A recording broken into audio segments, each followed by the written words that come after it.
empatía es darse cuenta de lo que sienten las personas, ponerse en su lugar y cultivar la relación con variedad de personas.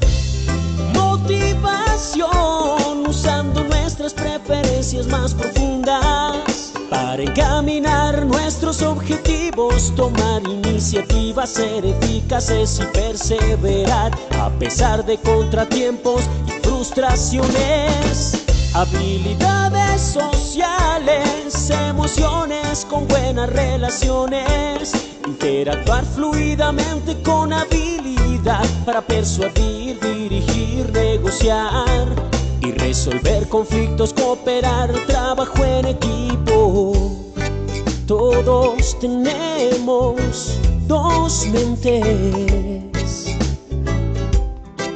una que piensa y otra que siente. La inteligencia emocional es la capacidad de controlar y regular los sentimientos propios y de los demás. Recuerda, usar la inteligencia emocional asegura un buen clima laboral.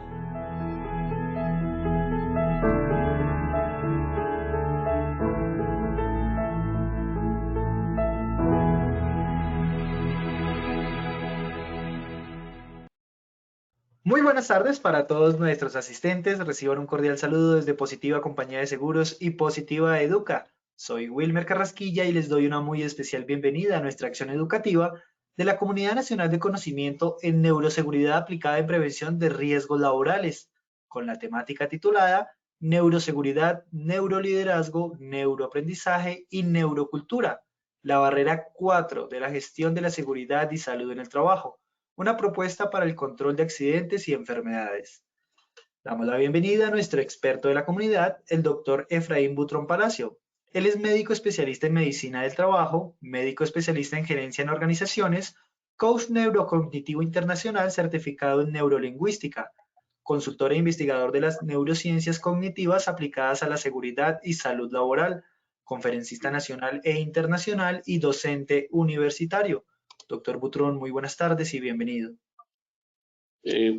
Hola, Wilmer y ingeniero Pablo, gracias una vez más a la directiva de Positiva y en este proyecto de Positiva Educa Virtual que ustedes estamos desarrollando ya hace tiempo.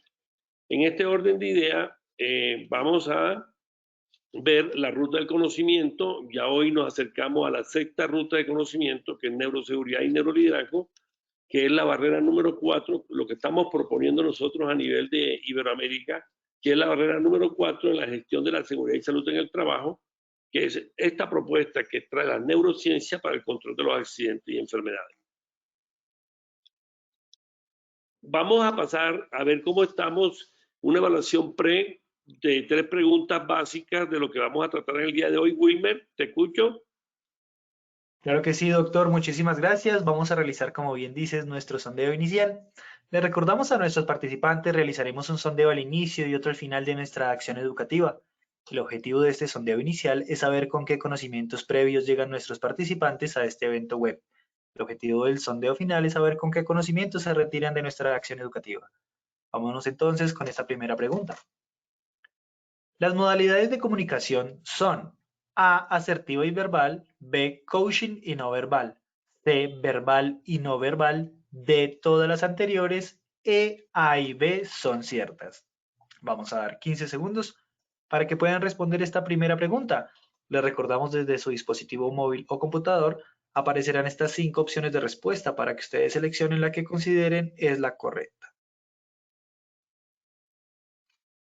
Muchas gracias a todos por sus respuestas. Vamos a ver los resultados de nuestra primera pregunta. A, asertiva y verbal, un 8%. B, coaching y no verbal, un 0%. C, verbal y no verbal, un 28%. D, todas las anteriores, un 37%.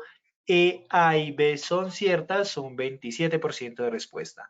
Nos iremos con nuestra segunda pregunta. La disciplina que usa las neurociencias y la pedagogía para explicar los procesos de aprendizaje se llama A, pedagogía, B, andragogía, C, neuroaprendizaje, D, ninguna de las anteriores, E, todas las anteriores. 15 segundos para que puedan dar sus respuestas. Vamos a ver los resultados de nuestra segunda pregunta. A, pedagogía, un 10%, B, andragogía, un 3%, C, neuroaprendizaje, un 61%, D, ninguna de las anteriores, un 1%, E, todas las anteriores, un 25% de respuesta. Nos iremos entonces con nuestra tercera y última pregunta de nuestro sondeo inicial.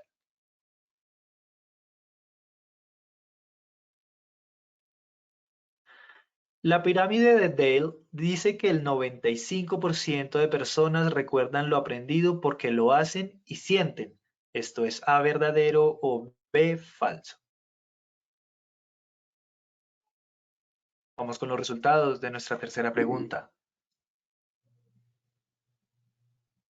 A, verdadero, un 96%, B, falso, un 4% de respuesta. A nuestros asistentes, muchas gracias por habernos acompañado en este sondeo inicial. Nos vemos en el sondeo final de nuestra acción educativa. Los dejamos con el doctor Butrón.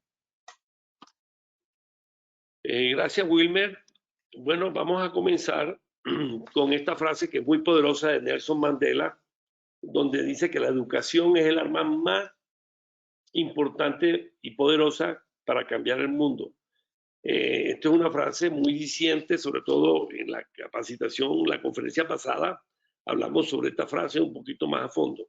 Esta es la tabla de contenido, tendremos un momento 1, 2 y 3. El momento 1, vamos a ver la seguridad desde el punto de vista del ser, desde el punto de vista de la persona. 2, vamos a ver el método de las barreras y cómo nosotros proponemos para Iberoamérica que esta es la barrera número 4, porque hasta ahora el modelo está definido hasta la barrera número 3. 3, autoconciencia y comunicación. El momento 2, vamos a hablar del neuroaprendizaje como una disciplina y con la última tecnología que estamos utilizando en la parte educativa, que ya próximamente estamos en metaverso, vamos a ver las experiencias inmersivas, perdón, ahí es inmersiva áptica. Vamos a ver qué es el neuroaprendizaje y cómo se da una experiencia inmersiva, escúchame, allí inmersiva, de inmersión. Tercero, el neuroliderazgo, los niveles neurológicos, cómo se da el proceso de madurez cultural y la fase de ese proceso de madurez cultural. El objetivo general, ustedes conozcan, ¿sí? Dentro de ese modelo de gestión, dentro de un modelo de gestión, esa barrera número 4, que es la que estamos proponiendo, y que eso nos lo brinda la neurociencia hoy en día con el avance de los últimos 20 años y los avances que está haciendo ya en toda esta parte de a nivel mundial, el Centro Europeo de Investigación en Neurociencia, Estados Unidos, sobre todo Elon Musk. Elon Musk nos va a sorprender, yo pienso que en 5 años, donde nos va a poner a la gente minusválida a través de circuitos colocados en el cráneo. Vamos a ver cómo la gente va a poder en la práctica caminar algo. Entonces, todas estas experiencias se nos van a dar en los próximos 5 o 10 años desde el punto de vista de la teoría neuronal. Pero antes de eso, es bueno para hablar de la barrera 4, ¿qué decimos nosotros? Ese es nuestro concepto en neurociencia, de nuestro modelo Brain Safety, de lo que es seguridad. La seguridad no se define por ausencia de accidente de trabajo, sino que es una capacidad. ¿Sí? La palabra seguridad viene de seguro, ¿cierto? Es más, seguro es cuidado. La palabra viene de curos, curo es cuidado. Entonces, el hombre siempre, desde que está en el proceso de vivencia, la supervivencia la lleva a él, ¿cierto? Pero él, a medida que ha ido desarrollando esa capacidad, esas funciones cerebrales superiores, las que están acá en el lado azul, que es el prefrontal, son las que van a hacer que esa especie humana sobreviva. Entonces, para hablar de seguridad tenemos que hablar de capacidad de funciones cerebrales superiores, que son aquellas capacidades que te dan a ti la toma de decisiones para seguir superviviendo. Pero también definamos qué es cultura, ¿cierto? Ya definimos qué es seguridad desde el punto de vista de la neurociencia. Ahora vamos a definir cultura desde el punto de vista de la neurociencia. La definición de cultura la da el Instituto de Asuntos Nucleares cuando hubo el desastre de Chernobyl. Ahorita lo vamos a ver en un video. Y el desastre de Chernobyl y el desastre del Columbia, ¿cierto? En la exploración aeroespacial. Entonces definimos qué cultura. Ustedes ven la teoría del iceberg, todo lo que está por fuera, lo ves que son comportamientos, esa es la seguridad en comportamiento. Nosotros en neurociencia medimos las emociones y los pensamientos y las percepciones, que es antes de darse el comportamiento. Entonces, por eso la neurociencia hoy en día ya se puede medir todos esos procesos emocionales, todos esos procesos cognitivos de la atención externa, la atención interna. Entonces, cultura es la manera de cómo percibimos, cómo sentimos la emoción, cómo pensamos, nuestro sistema de pensamiento, cómo están nuestras creencias, y conocer esas prácticas que se dan en la empresa, ¿sí? Y cómo se expresan esas prácticas con los comportamientos de forma individual y colectiva, sin la necesidad de que haya una supervisión. Conclusión, la palabra cultura es hacer lo que hace un colectivo en la empresa sin que nadie lo mire, sin que nadie lo observe. La seguridad, todo el día estamos dando una batalla de decisiones. ¿Con qué fin? Con el fin de prevenir el error humano. Esos errores pueden ser catalogados por la misma persona o pueden ser el sistema que te lleva, si es lo que llamamos Pokayoke, es un sistema ideado por la Toyota de Japón, y Pokayoke lo que mira es que el 70% de los errores son del sistema. Entonces Pokayoke está basada en dar elementos a los mecanismos de producción para evitar que el cerebro tome un error, o un error es una desviación de un estándar. Entonces, ya vimos que era neuroseguridad, ya vimos que era cultura, y vamos aquí al neuroliderazgo. Nosotros del liderazgo estamos hablando hace más de 100 años, ¿cierto? Desde la Segunda, Primera Guerra Mundial, donde por qué ganábamos las guerras, y ahí la Universidad de Chicago hizo los primeros estudios. Pero el neuroliderazgo acerca del liderazgo, y vienen los estudios en la academia. Y es cuando la neurociencia entra también al liderazgo a explorar por qué un líder se comporta de una forma, o por qué un líder gana una guerra, y por qué un líder es exitoso o no. Entonces, cuando estudiamos el cerebro-mente, miren ahí el cerebro, ahí estudiamos la amígdala, que es el centro de emociones, y el corte prefrontal, que es el que toma la decisión consciente.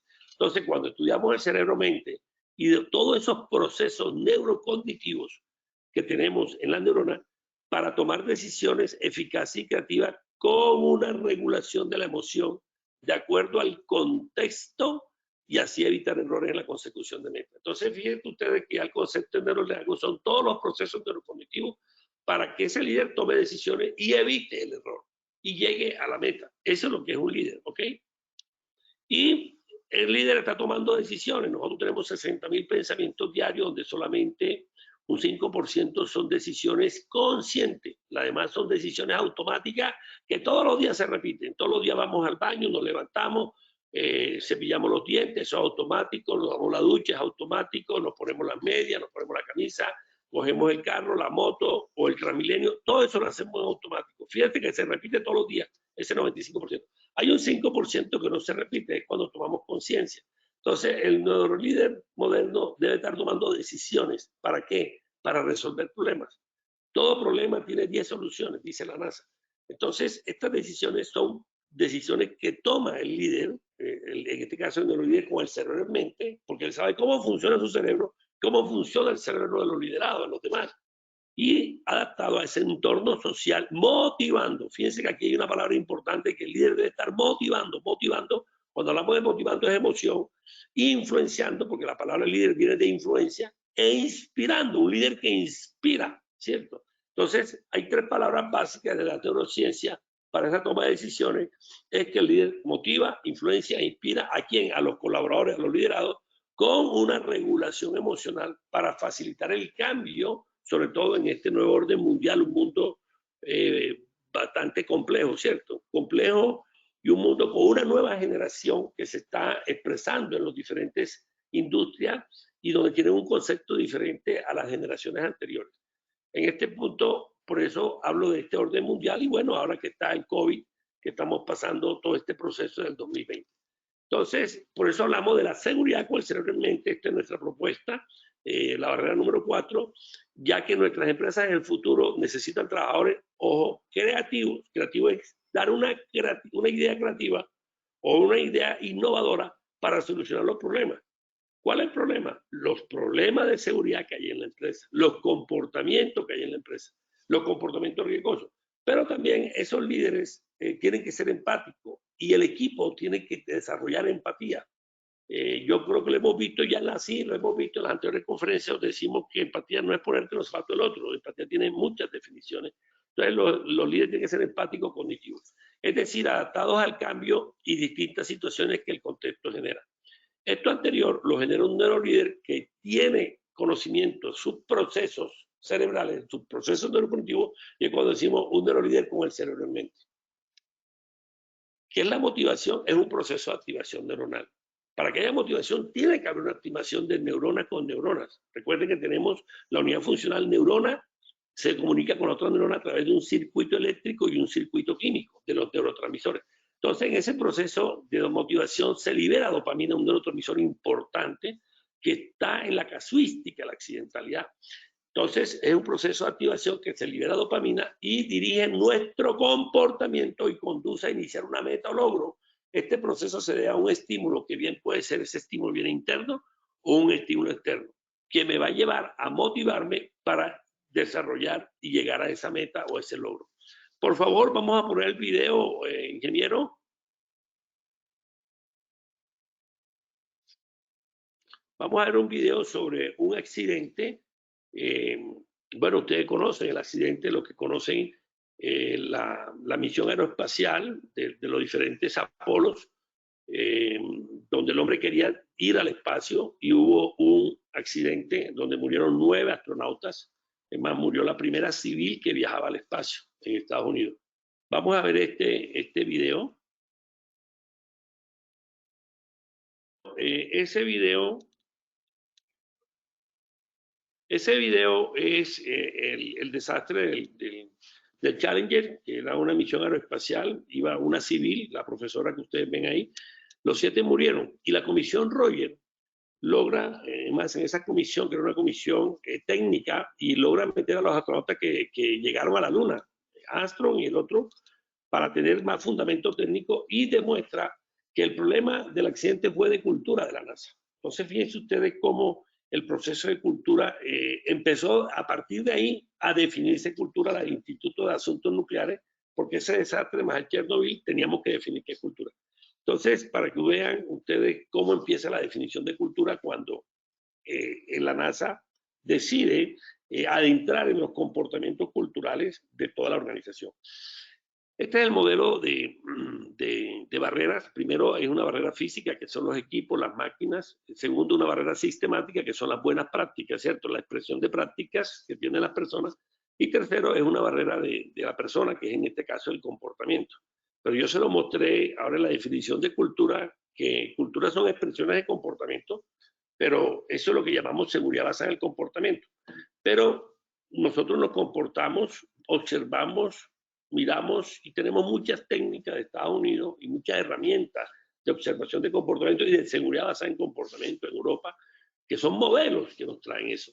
Pero debajo del comportamiento no sabemos qué pasa con las emociones, no sabemos qué pasa con nuestro sistema de creencias, no sabemos qué pasa con nuestro sistema de percepción visual, percepción auditivo o percepción áptica, lo que hablamos de inteligencia áptica. Entonces, eso es lo que estamos proponiendo nosotros. Que el comportamiento lo observamos, lo medimos, pero no sabemos lo que está pasando en la neurona. Y esto es lo que traemos en la neurociencia. Ya hoy en día me preguntaban en México, ahora acabo de llegar de Panamá, y me preguntaban que si la emoción se podía medir. Ya nosotros podemos medir la emoción a través de todo este mapeo cerebral, y esos son registros que tenemos los software para medir las emociones, para medir el proceso de la atención externa, para medir el proceso de la atención interna cuando estoy reflexionando sobre el problema. Entonces, lo que proponemos este modelo de neuroseguridad es la teoría neuronal, que es la que estamos exponiendo en Iberoamérica. Ya hemos ido, la hemos puesto en más de 12 países en forma virtual, y ya ahora salimos para Costa Rica la otra semana. Acabamos de llegar de Panamá, estuvimos en México, en Perú, en República Dominicana, y en noviembre final estaremos en Brasil. Esto es lo que estamos nosotros exponiendo, esto es de Colombia para el Mundo, que es fruto de la investigación de los 7 libros que tenemos. Entonces, empecemos, ¿qué es el ser? Entonces, en neuroseguridad decimos, pero ¿cómo somos nosotros? Y nosotros somos rasgos, ¿cierto? Rasgos, y tenemos rasgos de personalidad. Entonces, tú puedes decir qué persona o qué líder es extrovertido, otro líder es introvertido. Pero desde el punto de vista de neurociencia, creo que lo vi en la ruta de conocimiento número 1, la personalidad en neurociencia la dividimos en SIC y SAC. Esa es una teoría de personalidad de estos estudios en la neurociencia. SIC es, el SAC es el sistema que activa el comportamiento hacia la recompensa, va hacia la meta, va hacia el logro. Y el SAC, el SIC es el que inhibe su comportamiento ante la amenaza, ¿cierto? Es el que un poquito le da miedo, le da riesgo. La idea es no ser SIC y SAC, la idea es buscar ese equilibrio en la mitad para buscar recompensa hacia la meta, pero cuando tengamos una amenaza, estar un poquito proactivo hacia esa amenaza. Pero esa personalidad es lo que llamamos el temperamento, ¿cierto? Biológicamente venimos así, tenemos un carácter que cuando vamos adecuando ese tipo de persona, y es cuando llamamos carácter. Entonces la personalidad tiene el temperamento y el carácter es la personalidad. El carácter se puede moldear y después esa persona también tiene unas actitudes y unas actitudes con C. La actitud con C es el estado de ánimo, la predisposición que tienes tú ante una situación, ante un objeto, ante una persona. Ejemplo, ¿cuál es tu actitud ante una entrevista? ¿O cuál es tu actitud ante un examen? La persona que se pone nerviosa ante un examen posiblemente la arma porque tiene esa actitud emocional, ¿sí?, hacia el examen o actitud hacia una cita amorosa. Entonces, es la predisposición de ánimo, cómo tú estás ante esas situaciones. Y la actitud con P es ya la capacidad, ¿cierto? Por ejemplo, no tiene la capacidad de hacer esa tarea porque tiene una hernia discal. Entonces, ya es una capacidad física de no levantar objetos por esa hernia discal. Lo otro es el sistema de creencias. Es importante el sistema de creencias que nos va moldeando desde la infancia, nos van diciendo los padres, las creencias, por lo menos, es que tiene que ser perfecto toda la vida, tiene que ser un tipo perfecto, siempre tiene que sacar 10. Ese es un sistema que nos crean los padres. Después, en el colegio, nos refuerza el sistema de creencias. Usted tiene que ser perfecto. Ese es un sistema de creencias. O usted no puede robar. Tiene que ser honesto, un sistema de creencias. Los padres, en el colegio, después los amigos y después la sociedad. Y a esa creencia le damos un valor. Y es cuando formamos los diferentes valores, que son valores centrales y valores periféricos, y todo esto está metido dentro de una identidad. En este orden de ideas, estos son los niveles neurológicos donde más o menos damos esa identidad de la persona, pero él, para ir resolviendo su propio problema, utilizamos este modelo de niveles neurológicos que utiliza mucho en el coaching. Entonces, una persona en el entorno, dónde está y cuando se comporta, cómo te vas a comportar ante ese entorno.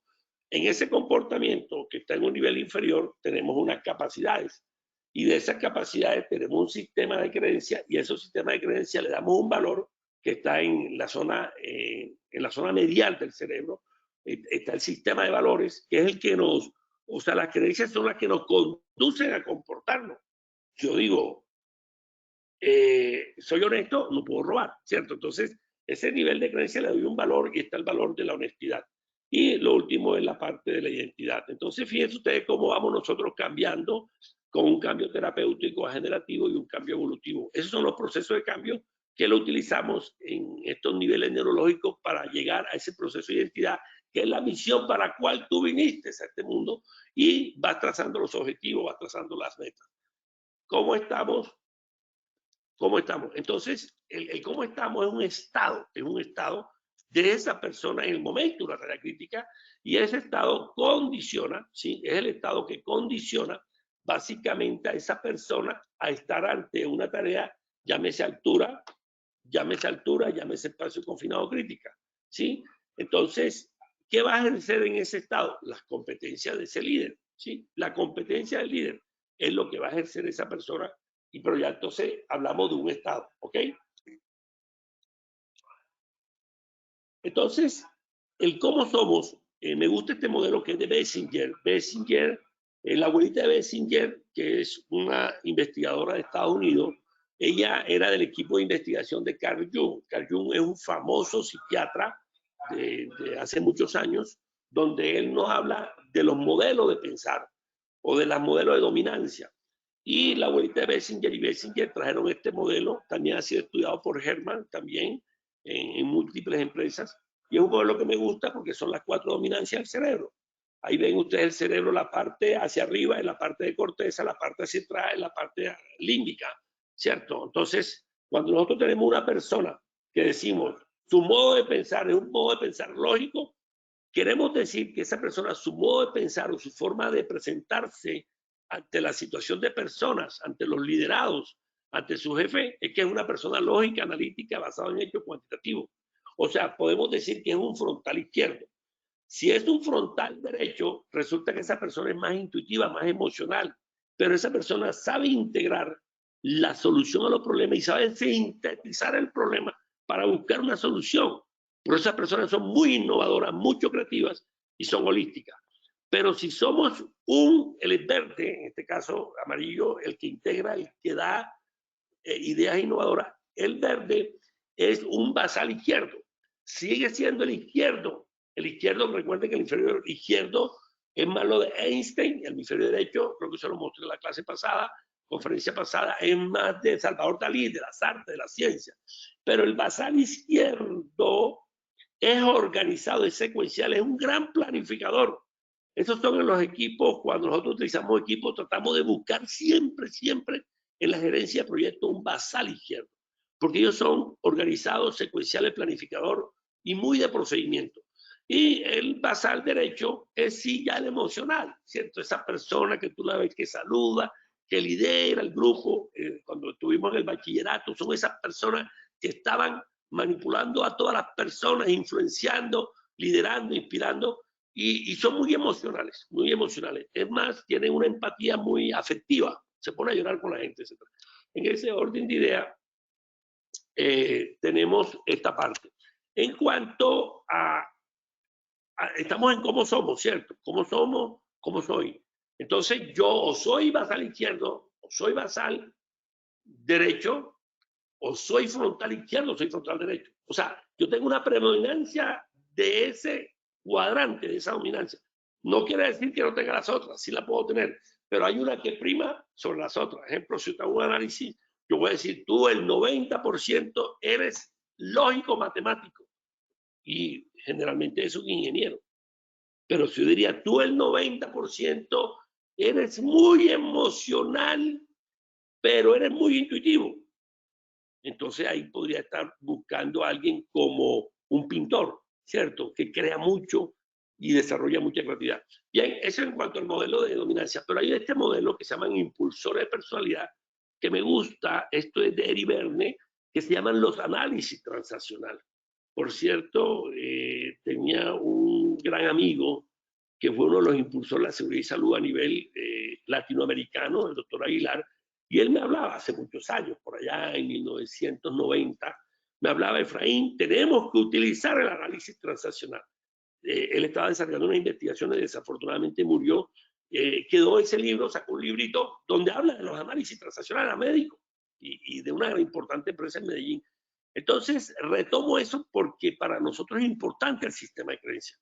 Entonces, estos son los 6 modelos asociados que son lo que llamamos los impulsores de personalidad, donde Eric Berne nos dice, o tú eres ser perfecto, esa es una creencia de que no puedes fallar, tienes que sacar 10 en todos los exámenes. Y esa creencia nos la metían los papás, ¿cierto? Por lo menos en el caso mío, nunca mi papá me decía que tenía que ser perfecto, pero me decía, tienes que irte bien en los exámenes, tienes que estudiar. Pero otra cosa es meterte en la cabeza que tiene que ser perfecto y todo tiene que ser 10. Y eso pasaba muchas veces. Yo me acuerdo que tenía a mi mejor amigo y él tenía que sacar 10 los exámenes. Los papás lo vigilaban, los papás le decían, y él nunca podía fallar. La otra creencia es que complace a los demás. Es la persona que trata de complacer a los demás antes que él mismo. La otra es la de que se esfuerza. Siempre eres el mejor. Siempre tienes que ser el mejor. Esfuérzate porque la vida no es fácil. La otra, date prisa. Todo lo hacemos deprisa, deprisa, deprisa, porque piensa que el mundo se va a acabar. El otro es fuerte, donde dicen, yo no lloro. La emoción para mí no existe. Las emociones, la emoción del amor, la emoción de todas estas emociones. El llorar es de mujeres, ser débiles de cobarde. Y el ten cuidado, donde dice que el mundo es peligroso. Cuidado, pues vas a salir al Transmilenio. Cuidado, vas a estar tú caminando solo. Entonces, estos son modelos impulsores que nos impulsan la personalidad. Para nosotros es un sistema de creencias y vamos movilizándose de acuerdo a eso. Por lo menos no puedo fallar, nunca voy a fallar. Si yo fallo, ahí va a haber un sistema limitante, o sea, una creencia limitante que no te deja ser tú hacia la meta que quieres conseguir, ¿ok? Entonces ya pasamos cómo soy, ahora vamos cómo estoy. Si ya yo sé cómo soy, la dominancia y qué creencia tengo, entonces tengo que ver cómo estoy. Entonces depende de las características personales de la dominancia de cerebral, de la estructura de su pensamiento. Obviamente la característica personal es qué creencia tengo, de la dominancia, lo que yo les dije ahora de Bessinger, los 4 dominantes de la forma como piensas, cómo estructura tu pensamiento. También hay que ver si tú eres kinestésico, si eres visual, ¿cierto? O si eres táctil. Entonces tú aprendes de acuerdo a esa estructura de pensamiento, va llevando tu proceso de aprendizaje. Por lo menos en el caso yo soy más visual que auditivo, ¿cierto? Pero mi esposa es más auditiva que visual. Entonces ya esas son estructuras de pensamiento que tenemos, que o eres kinestésico, necesito tocar, necesito estar en un taller, necesito estar en una dinámica para yo aprender. Entonces todo eso lo reunimos y eso es cómo actúa en una situación determinada y en qué estado estamos. Esto lo podemos decir en qué estado, cómo estoy. Yo hago siempre 3 preguntas. ¿Cómo está tu mente? ¿Qué emoción tengo? ¿Y cómo está tu cuerpo? En esta forma, ¿cómo está tu mente? ¿En qué estás pensando ahora mismo? Por lo menos decimos que el 48%, el 50% de los que están aquí tienen mente errante. Y es posible que yo no lo esté direccionando con una atención plena, con una atención hacia la conferencia. Y yo trato de mover las manos, trato de hablar duro de la prosodia verbal, subo el tono de la voz, bajo el tono de la voz. Esa es la prosodia, para que me presten atención, para que no se me vayan a una mente de mono, mente errante. Entonces, ¿dónde está mi mente? ¿Cómo está mi cuerpo ahora mismo en esta conferencia? ¿Y qué emoción tengo? Si el doctor Butrón me está despertando la motivación para yo conectarme a las 2 y seguir este hilo conductor de este emisor y receptor de mensajes que estamos llevando. Yo como emisor, ustedes como receptor a través de este canal, y así nos estamos comunicando. Entonces la modalidad de comunicación, lo acabo de decir, es, perdón, hay un cerebro, es comunicación verbal y, como podemos decir, el cerebro verbal porque tiene una área de la comunicación de Broca y el cerebro que no es verbal. Entonces pasemos a que hay una comunicación verbal que es la que yo tengo con ustedes ahora, ¿cierto? Pero nosotros vemos que las palabras solamente es el 7% de la comunicación, que el 93% tenemos que el 60 y el 37 es el tono de la voz, que se llama prosodia, cómo subes y baja la voz, y los gestos. Por eso nosotros somos más comunicación no verbal, sobre todo en las conferencias, que comunicación verbal. Depende cómo digas las palabras, en qué tono lo digas, vas a empatizar con la gente, ¿ok? Y también la parte gestual. Ustedes que yo trato de mover las manos para que ustedes me vean, para que tengan foco de atención, porque lo otro es que yo estoy mirando para allá y presentando la conferencia y no mover. Entonces, la comunicación no verbal es importante en los procesos del aprendizaje. Competencia, aquí hay un error, es competencia emocional del líder. Entonces, la comunicación es la escucha, la empatía y la habilidad social.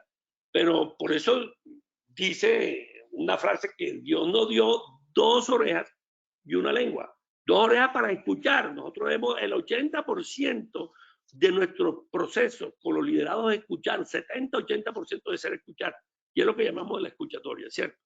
Pero en el proceso de la comunicación tenemos que activar las neuronas espejo, que son las neuronas que activamos cuando yo bostezo, para que se active la imitación en el liderado, imite el bostezo mío. Eso lo hace a través de que yo libere las neuronas espejo, las active, y aquellas neuronas activo el liderado para que se dé el proceso de empatía. Entonces, por eso le dije, hoy en día, hacia donde nuestros trabajadores tienen que ser empáticos y creativos, pero una empatía cognitiva. Entonces, las competencias emocionales del líder, dentro de las competencias emocionales, está la comunicación, y en el proceso de comunicación, en la escucha, la empatía y las habilidades sociales. Recuerden que yo le presenté, creo que cuando le hablé de sistemas motivacionales, le presenté una diapositiva que habló de en mí y en los otros. ¿Te acuerdas? En mí, mi autoconciencia emocional, y en mí, mi regulación emocional. ¿Sí? Yo defino mi conciencia emocional, qué emoción tengo y cómo la regulo. ¿Cómo regulo la rabia, la ira, el miedo? Lo regulo, porque la emoción hay que regularla. La emoción no hay que quedarse con ella. La regulo y la voy apartando. Ahorita vamos a ver un proceso de enfado para que ustedes vean cómo se hace la gestión emocional.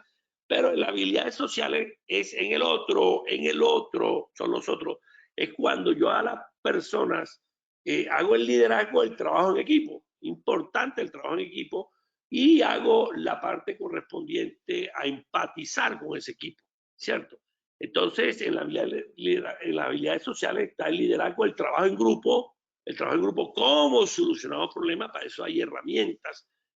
Yo tengo varias herramientas en los libros. En el libro de Neurocultura presento como 3 herramientas de habilidad social que tiene que tener el líder para poder liderar. Entonces, el liderazgo, el trabajo en equipo y la comunicación, que la acabamos de ver. La comunicación es base fundamental, ¿sí? Hoy en día. La escucha activa, hay unas pautas verbales y no verbales, creo que lo acabo de decir. Es importante empezar siempre con un reforzamiento positivo en la escucha y cuando hablas. O sea, ejemplo, lo hiciste muy bien. O sea, tú observas un comportamiento, no dobla no está doblando, no está poniendo la espalda recta, sino que la está doblando, pero él resulta que pone la carga cerca al cuerpo y dobla la rodilla. O bueno, no dobla la rodilla, sino pone la carga cerca al cuerpo y no la coge bien.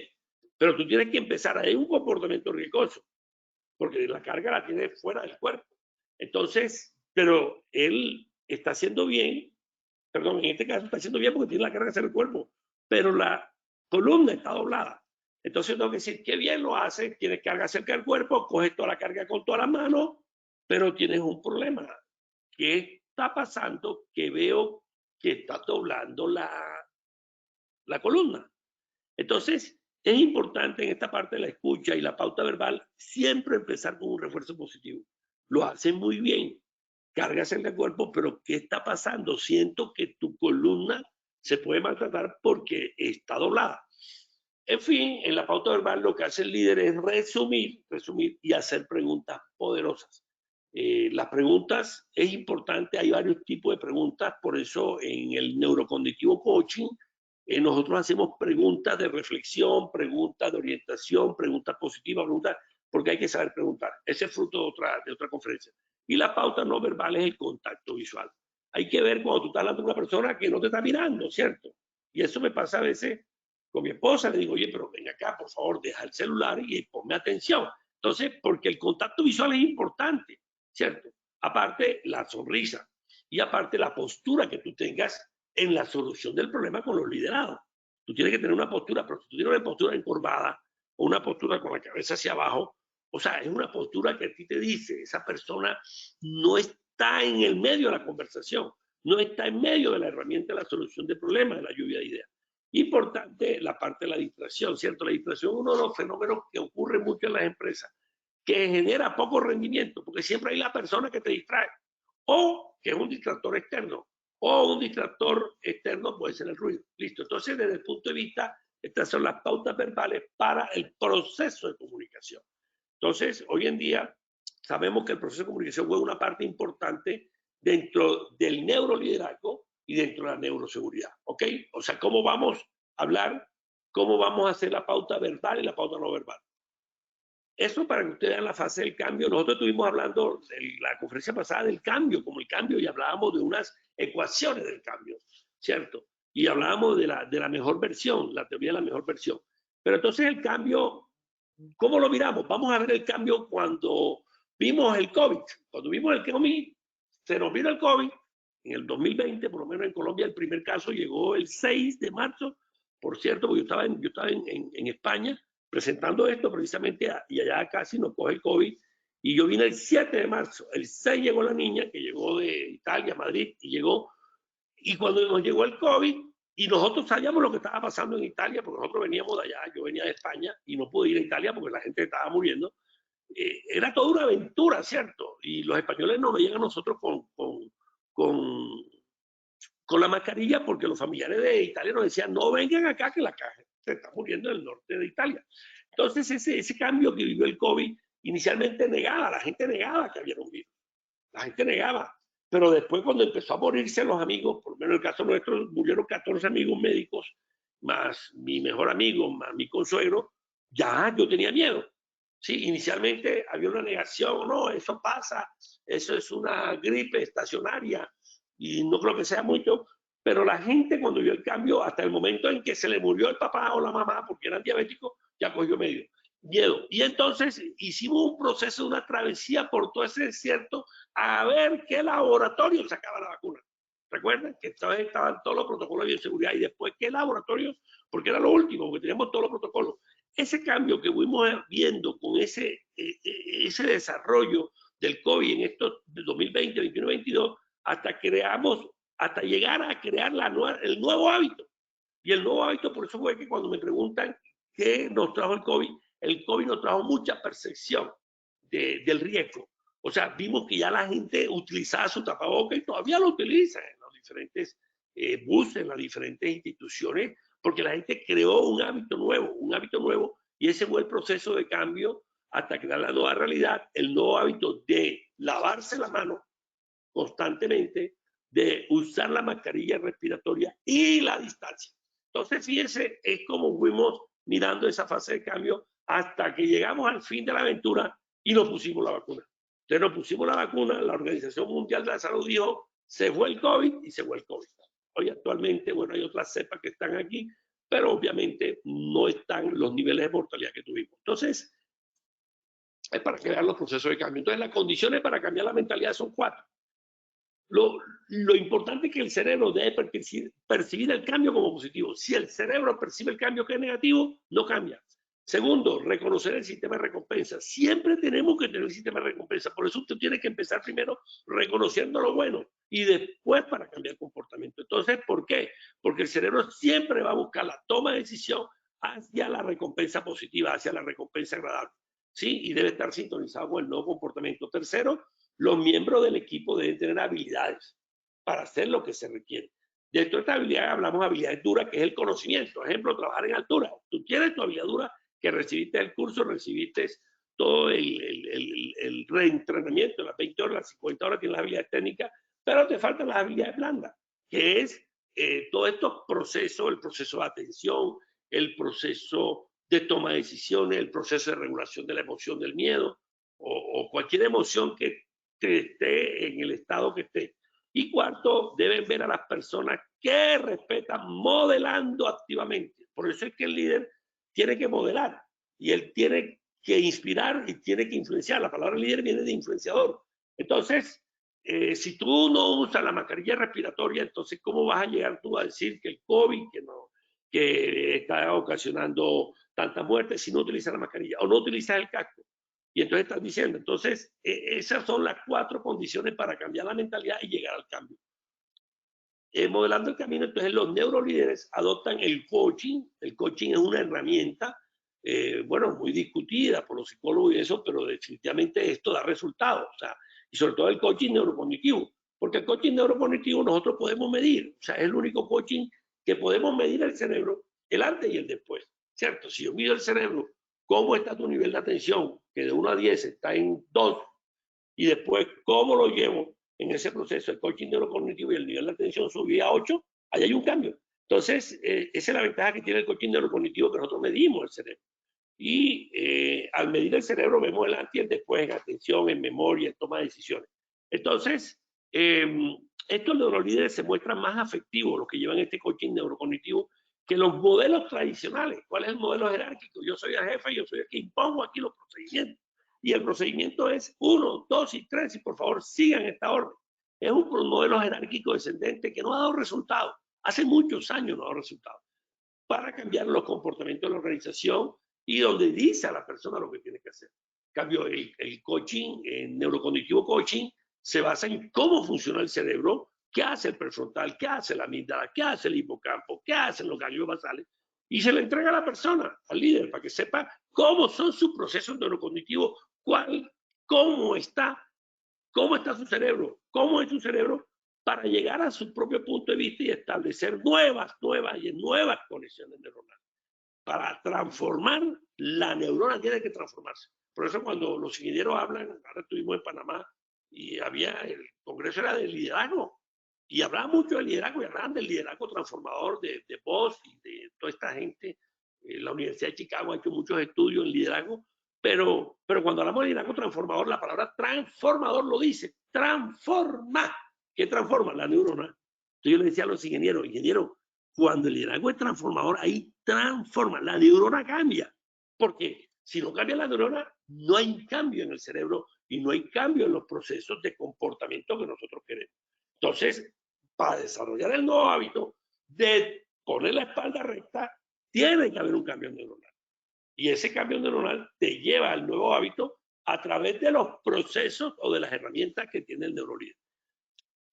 El componente humano, bueno, es importante, el neurolíder debe ayudar siempre a los miembros de su equipo. Y ese ayudar es llevarlo al estado. Hoy en día hablamos de un estado, hay un psicólogo muy famoso, tiene un nombre, bueno, Cirilos, algo así, y él habla del estado de fluidez, de fluir. Los japoneses, Ikigai, ellos hablan del Ikigai. Y el Ikigai de los japoneses y lo de este psicólogo hablan del estado de fluir. Y ese estado de fluir es aquel en la cual hay una cantidad de neurotransmisores. Llámese dopamina, oxitocina y serotonina. Son los neurotransmisores agradables. La dopamina es el neurotransmisor del placer. La oxitocina es el neurotransmisor que no vimos ahora en pandemia, que es la del abrazo, la del contacto físico. Por eso esta pandemia se nos volvió mental, porque nos guardaron 3 años a la nueva generación que estaba acostumbrada a irse los sábados a ver una película y al parque, a estar con sus amigos, y nos encerraron. Y en ese encerramiento no tuvimos nunca un abrazo de los abuelos, de los tíos, de los primos, porque no había oxitocina. Entonces la oxitocina es la hormona de la empatía, el neurotransmisor del abrazo. Y la serotonina del placer, del logro, de la felicidad. Entonces, el cortisol ya sí es un veneno. Cuando estamos estresados, se sube demasiado el cortisol y hay adrenalina también que se sube. Entonces, las enfermedades mentales, los trastornos mentales se dan por eso con los neurotransmisores. Yo digo siempre que el psiquiatra está presto a dar tratamiento ansiolítico cuando yo veo el futuro adecuado, antidepresivo cuando me quedo en el pasado y se me murió mi esposo y no vivo, o se murió mi esposo y no vivo porque se me murió mi esposo. Estoy en el pasado. Y psicótico, antipsicótico cuando estoy fuera de la realidad, estoy en una esquizofrenia. Entonces, todo eso lo que hacen los psiquiatras es dar el ansiolítico, el antidepresivo, el antipsicótico, el haloperidol, todo eso, para mover ¿qué? Mover los niveles de neurotransmisores. Y moviendo los niveles de neurotransmisores, si tú eres bipolar, mantiene la dopamina en el nivel subclínico. Ese es el componente humano. Y entonces, el neurolíder lo que hace es que fluyan esos neurotransmisores, por lo menos que haya dopamina, que haya oxitocina y que haya serotonina en la persona trabajando en altura, en la persona trabajando riesgo eléctrico, en la persona trabajando en espacios confinados, ¿sí? Y trabajando con soldadura. Miren ustedes la cantidad de accidentes. Ayer me llegó un accidente en República Dominicana. En República Dominicana, una empresa del sector de plástico que mandaba mucho etanol. O el accidente que hubo ahora que estuve yo en México. Bueno, recientemente hubo un accidente en México de una plataforma submarina. Por todo, y errores humanos, estaban haciendo una labor de soldadura en una planta offshore de Pemex, de petróleo mexicano. Entonces vemos cómo están todo esto y todos estos accidentes en estas plataformas, por lo menos los niveles y los estándares de seguridad, porque he estado con ellos, ellos han hecho cursos conmigo y me llamaron, me dijo, Efraín, hubo un error, sí, 7 muertos. Y cuando tú dices, los estándares de esa empresa son muy grandes. Bueno, este es el liderazgo con el cerebro, este es la cultura, esto ya yo lo he visto en las otras conferencias que le he mostrado cómo hay la madurez cultural. Mira, el accidente de la NASA es un problema de cultura, por eso trajimos en la definición de cultura. Entonces, cultura es de un cerebro reptiliano que es automático, reactivo, es una cultura reactiva, pasa a un cerebro límbico más emocional, donde entra ese líder. ¿A qué? A entregar unas reglas a su liderado. Pero esa persona tiene que hacer el curso de jefe para líder, porque viene un jefe y si te mete miedo, te da las reglas. Y si no cumple, vaya al comité de seguimiento. Y si no cumple la segunda y no cumple la tercera, se despide. Entonces, esa parte límbica es ese jefe que está aprendiendo a ser líder, pero tiene que entrar en una fase límbica emocional. Y después, ya cuando entra la parte límbica, que ese líder ya sabe que tiene que tomar conciencia, ¿sí? Él y su liderado, ya entra al corte prefrontal. Entonces miren cómo está el nivel reptiliano y después cómo entra el nivel, la emoción, la amígdala, ¿sí? Límbica es una cultura límbica, entramos ya a la cultura de la prefrontal. El prefrontal es el que dice, ¿hay conciencia? Sí. ¿Dónde está la conciencia? En el prefrontal, en el órbito frontal. Es cuando tiene atención plena, ¿sí? de un proceso neurocognitivo importante.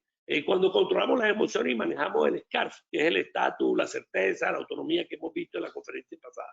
Y después entrenamos esas funciones ejecutivas, sobre todo la atención y la memoria a corto plazo. Y después desarrollamos las neuronas de espejo y hablamos de condición social y teoría de la mente.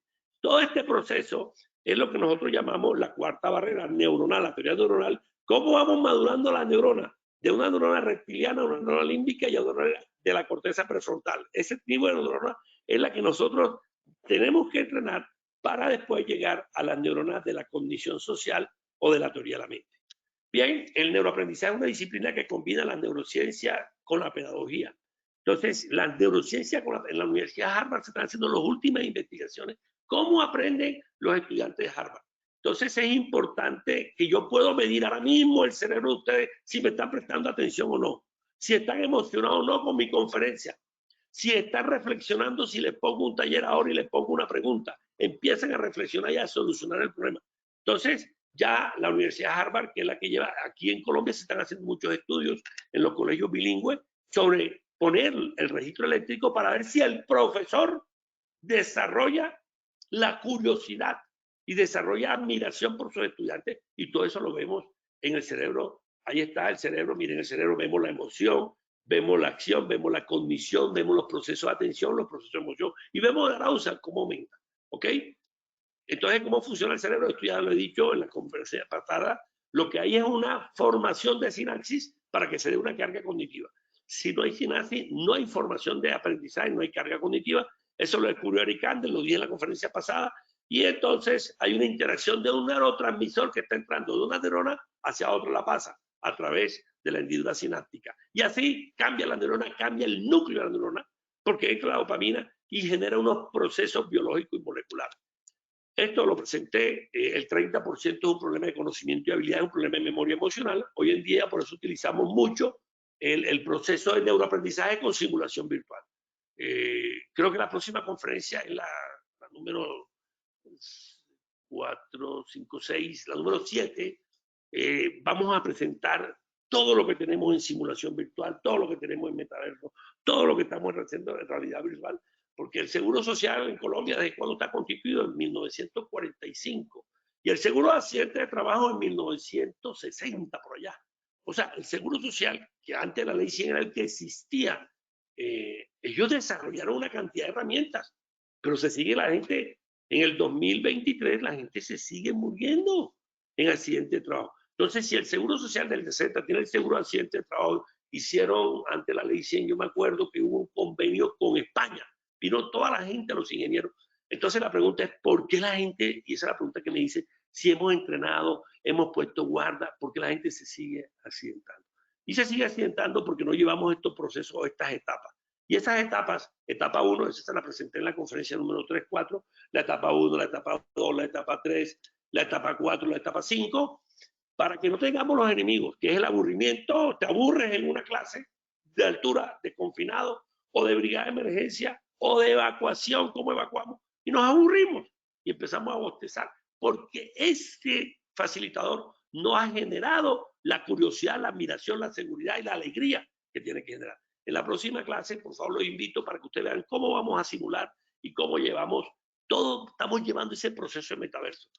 Definitivamente los líderes es un contagio emocional. O sea, la cultura que tenemos que cambiar en la empresa es una cultura emocional. Eso es lo que nosotros estamos proponiendo. O sea, más cultura emocional que cultura de miedo. ¿Okay? Y el jefe hace lo contrario, más cultura de miedo que cultura emocional, de alegría. Estos son los procesos simultáneos, eso se le ha dado, que primero percepción, atención, memoria, entra la memoria a corto plazo, entra en el dorso lateral y después la mandamos a largo plazo. Para terminar, esto es lo que quiero llevar. El 10% de la gente que lee recuerda, el 20% de la gente que escucha recuerda, pero si el 30% de lo que han visto, si lo veo, soy visual el 30%, pero si lo veo y lo escucho, se me queda el aprendizaje el 50%, y el 70% lo que han visto y lo escribo, y lo que hago, un taller, un sociograma el 90%, pero los que lo hacen y lo sienten, como lo tenemos nosotros en realidad virtual, entonces hacemos que sienta el cuerpo, llevamos un neuropéptido al cuerpo, siente, Y por eso es por qué es realidad virtual. El impacto que la realidad virtual tiene en el proceso de aprendizaje es notable porque son más rápidos aprendiendo los alumnos que en una clase de conversación. Entonces, por eso estamos basados en el aprendizaje de Edgar Day, que es un pedagogo americano, y entonces él nos habla de esos procesos. Por eso pregunta, era el 95% de lo que la gente hace y siente. ¿Qué siente en el simulador? Está más conectado con el contenido que los alumnos en un salón de clase están en el simulador y está viendo esa pantalla, ¿cierto? En la pantalla está llevando y te pongo los diferentes riesgos y tú sientes cuando atropellas a un ciclista, cuando atropellas a una moto, cuando te llevas una vaca, te pongo todo ese escenario. Bueno, para terminar, existen todos los diagnósticos de cultura, eso es fruto, y miren todo lo que hemos ido desarrollando de seguridad del comportamiento que nos quedamos con él en el 95, pasamos a Paz de Jim Burr, después pasamos a 6 Star, estamos con Stone 6 Star y también Hop, que ahora que estuve en España, ellos manejan mucho Hop, que es el desempeño humano y organizacional, que son los errores, el empoderamiento, el aprendizaje, esa es cultura Hop, más enfoque humanista, y esto es lo que nosotros estamos presentando en Iberoamérica, y por eso vamos próximamente ya a Brasil, vamos a estar a finales de noviembre, principio de diciembre, mostrando esto a los ingenieros, que el cerebro se mide, que el cerebro es una teoría neuronal y que hay que cambiar la estructura neuronal para cambiar comportamiento. Y esa es la ecuación de la fórmula de accidentalidad. Esta es la parte de la gestión emocional. Todo esto, la bibliografía son estos 10 libros que tenemos, ahí lo pueden conseguir, ese es 317, 233, 0117, por lo menos el libro de cultura, hay 3 herramientas básicas. Ahora salgo para Costa Rica la otra semana, hablar con el Instituto de Energía Eléctrica, con las empresas manufactureras, porque ellos quieren buscar algo diferente, porque se han dado cuenta que la seguridad basada en el comportamiento no la tenemos. Bueno, pasamos, este es Neurogracias, suscríbanse a mi canal de YouTube, allá hay más de 60 videos de 2-3 minutos que complementan, porque hablar de 45 minutos de cerebro es poquito, pero ahí en mi canal pueden complementar Efraín Butrón Palacio en YouTube. Vamos a la parte de evaluación para terminar, por favor, Wilmer.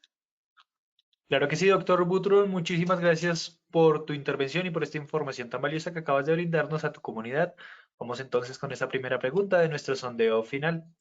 Las modalidades de comunicación son A, asertiva y verbal, B, coaching y no verbal, C, verbal y no verbal, D, todas las anteriores, E, A y B son ciertas. 15 segundos para que puedan responder esta primera pregunta. Vamos a ver los resultados de nuestra primera pregunta.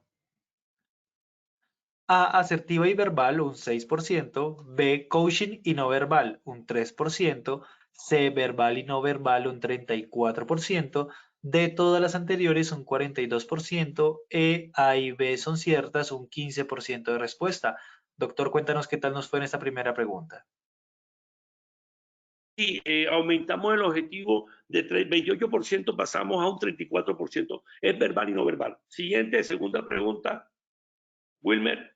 Muchas gracias, doctor. Nuestra segunda pregunta nos dice: la disciplina que usa las neurociencias y la pedagogía para explicar los procesos de aprendizaje se llama A, pedagogía, B, andragogía, C, neuroaprendizaje, D, ninguna de las anteriores, E, todas las anteriores. Estos fueron los resultados de nuestra segunda pregunta. A, pedagogía, un 3%, B, andragogía, un 1%, C, neuroaprendizaje, un 82%, D, ninguna de las anteriores, un 1%, E, todas las anteriores, un 14% de respuesta. Vamos con nuestra tercera y última pregunta de la acción educativa de hoy. Sí, Wilmer, efectivamente se logró el objetivo del aprendizaje. La respuesta es C, el neuroaprendizaje. Pasamos de 61 a 82%. Muchas gracias, doctor, por la retroalimentación. Nuestra tercera pregunta nos dice: la pirámide de Dale dice que el 95% de personas recuerdan lo aprendido porque lo hacen y sienten. ¿Esto es A, verdadero o B, falso? 15 segundos para que puedan dar sus respuestas. Muchas gracias a todos nuestros asistentes por habernos acompañado en este sondeo final. Estos fueron los resultados de nuestra tercera pregunta. A, verdadero, un 95%, B, falso, un 5%, doctor. Listo, la pirámide es la última que dice que el 95% para que quede el aprendizaje tenemos que sentirlo. Y eso es lo que vamos a hablar de nuestra próxima conferencia, que va a ser nueva tecnología, para que ustedes vean cómo entra la inmersión virtual y la simulación virtual a sentir el aprendizaje? La respuesta es verdadero. Ok, bueno, que tengan un feliz día y nos vemos en septiembre en la próxima conferencia. Gracias, Wilmer. Doctor Butrón, muchísimas gracias a ti por habernos acompañado en esta acción educativa de tu comunidad. Te deseamos una excelente tarde y claro que sí, nos veremos en nuestro próximo evento web. De igual forma, agradecemos a todos nuestros asistentes por su participación y acompañamiento en la acción educativa de hoy. Los invitamos como siempre a que conozcan nuestro Centro Virtual de Enseñanza y Aprendizaje Posipedia, www.posipedia.com.co, donde encontrarán todas nuestras comunidades de conocimiento y mucha más información para que sigan conectados con nuestro Plan Nacional Multimodal de Educación. También queremos invitarlos a descubrir todas las acciones educativas que tenemos para ustedes en www.posipediatalleresweb.com o siguiéndonos por medio de nuestro canal de WhatsApp Positiva Educa. Pueden hacerlo escaneando el código QR que les aparecerá en pantalla o copiando el enlace desde su celular.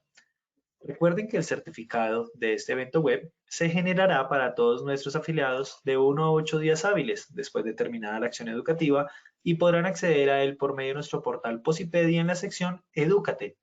Agradecemos diligenciar la encuesta de satisfacción que les aparecerá al finalizar el evento web. Los dejamos con el siguiente audio coaching. Que tengan una muy buena tarde.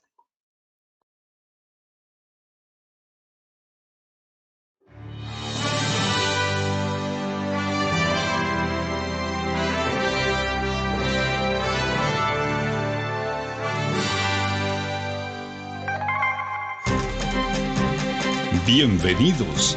A partir de ahora dispongan cada uno de sus sentidos para vivir y disfrutar las experiencias sonoras de Positiva Educa.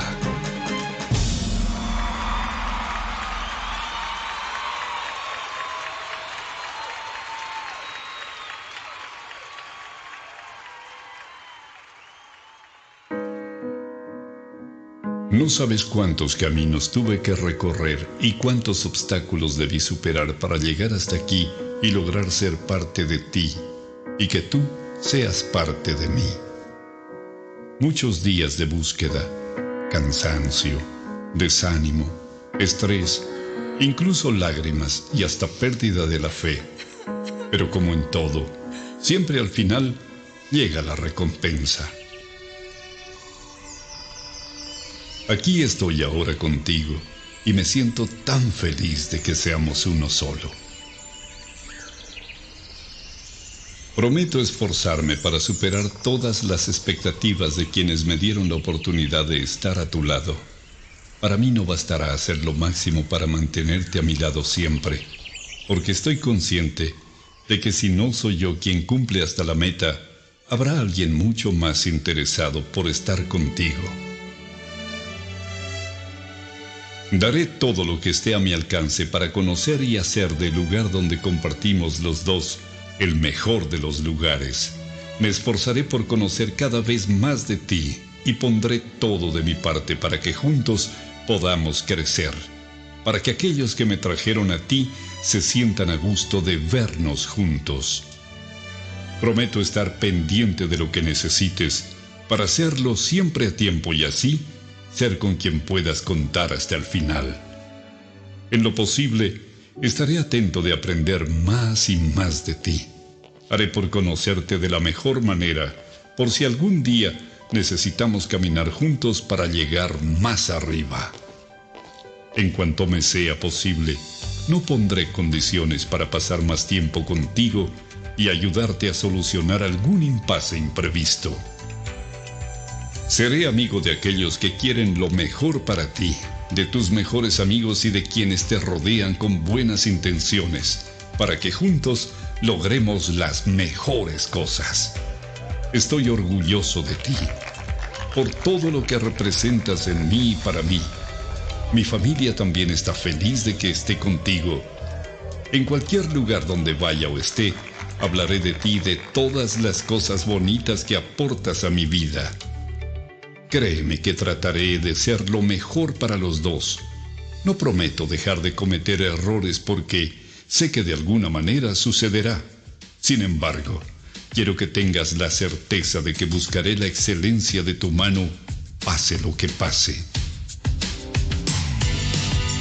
Gracias por todo lo que me aportas a mí, a mi familia, a mi vida y por todo lo bueno que logro y lograré a tu lado y de tu mano. Siempre cuidaré de ti, mi querido trabajo. Trabajar con amor es parte del crecimiento, de la familia, de la vida y de todos. Colombia vive positiva.